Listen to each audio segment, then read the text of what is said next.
Hey folks, welcome to the third and final part of my Bloodborne Hunter fan art workflow. And yeah, this is the final part. Let's go.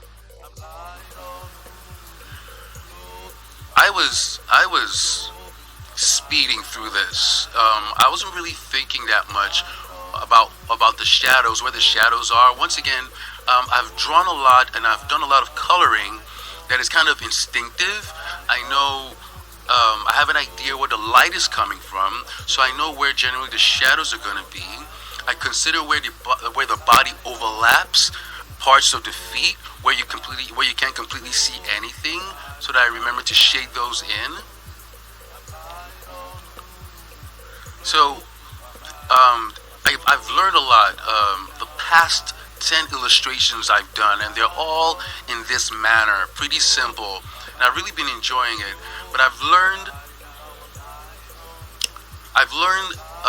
to speed paint over my characters and to achieve a pretty dynamic figure by the end of the video, or rather by the end of the piece. And you see, you can tell by my strokes that I'm generally just exploring. What I'm doing here is, you notice, because you're trying to create a three-dimensional effect while you're doing a two-dimensional piece, right? Because we are three-dimensional, we see things in three dimensions.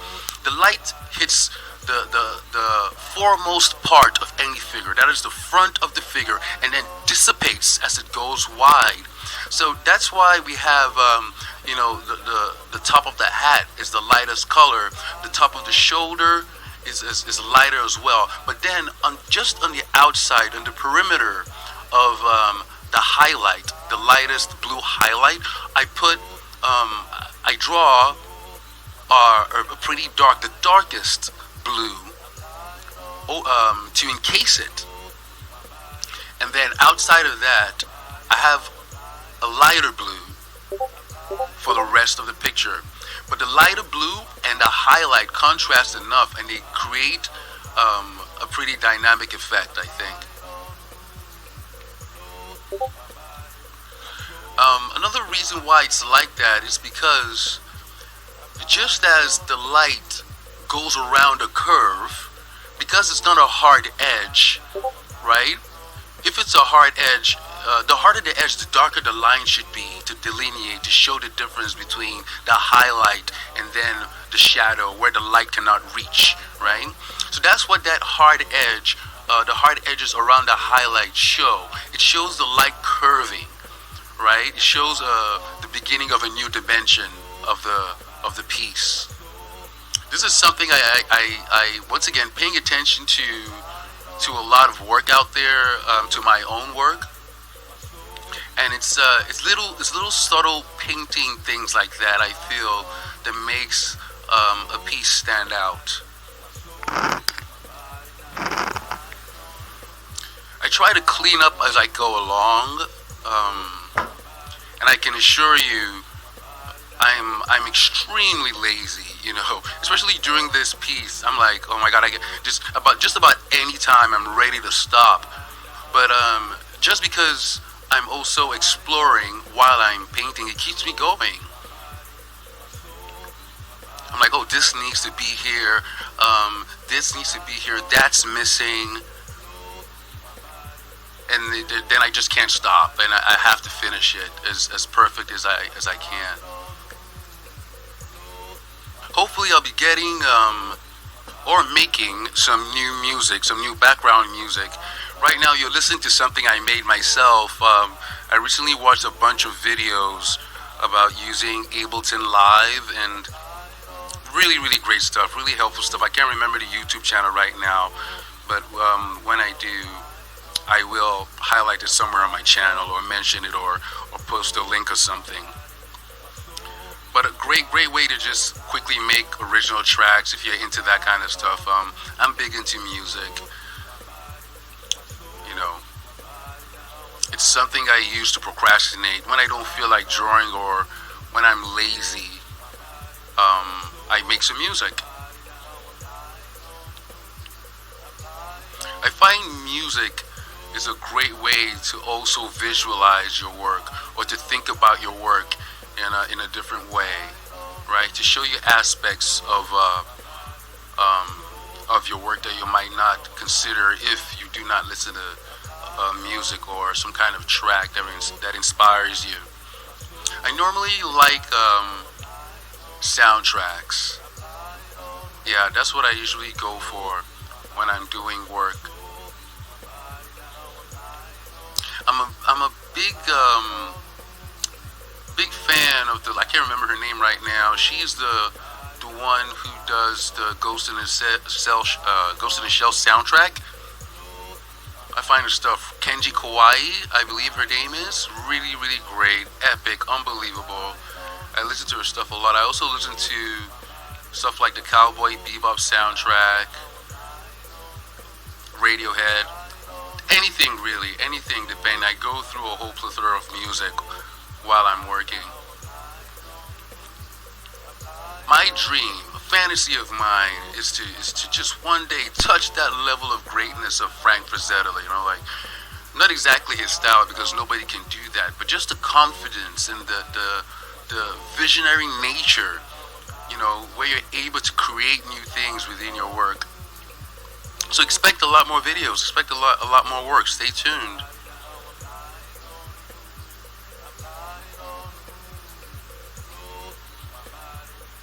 So as you can see, we're getting towards the end of the image, and the last highlights I'm doing right now, these last little subtle highlights, this last effect, it's what really brings that image together, and it's literally using not the brightest blue, the brightest highlight, but something a little lower value than that to encapsulate the whole figure. Once again, there I am doing the shadow to encapsulate the highlight. And then right outside that, we have just a lighter blue.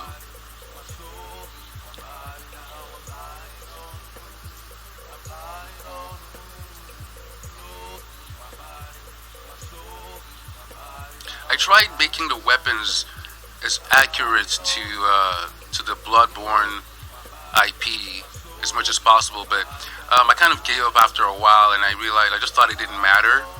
But the kind of hacksaw, that saw he's holding on his left hand, is way more defined. It's curved in Bloodborne. It looks way more badass and way more dangerous looking. The whip is also a sword that extends into a whip, and so it should be jagged. So the weapons are completely off. But I think they embody the vibe of Bloodborne. This is a hunter. It feels like a hunter.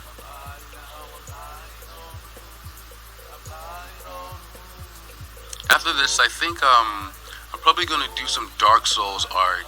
You know, there's just so much great material in the Dark Souls world. Yeah. Just great concept design.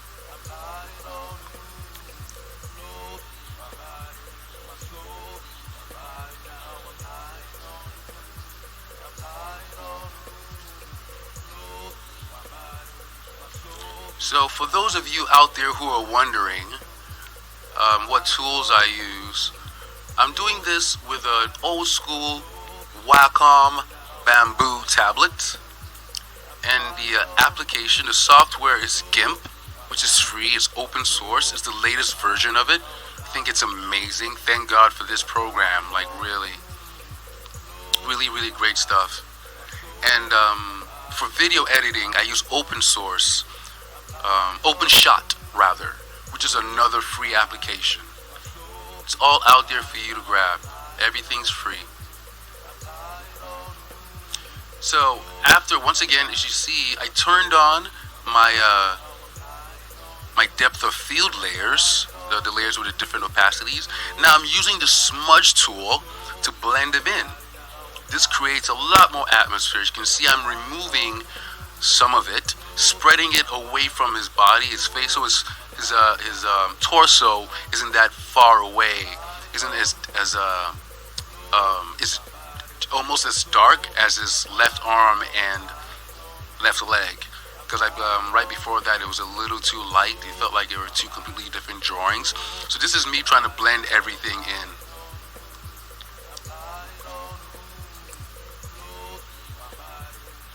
Yeah, I really like how this turned out.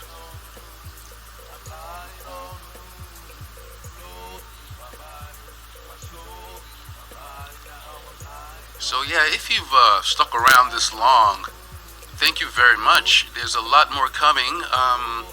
Hopefully, some new animated movies will be coming out as well. I'll be working on some stuff. I have a lot of ideas. I have too much. I bite off way more than I can chew, but I like it that way. I like a bunch of stuff that I'm working on, so I can go back and forth. There's this amazing Black Terror comic book idea that I'm marinating. I'm like 15 pages in on the script. Black Terror was a golden age comic book hero before all the famous ones that we know right now.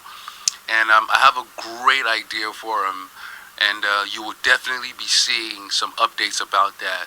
So thank you for joining me, and I hope to see you again. Thank you very much, guys. Have a good one.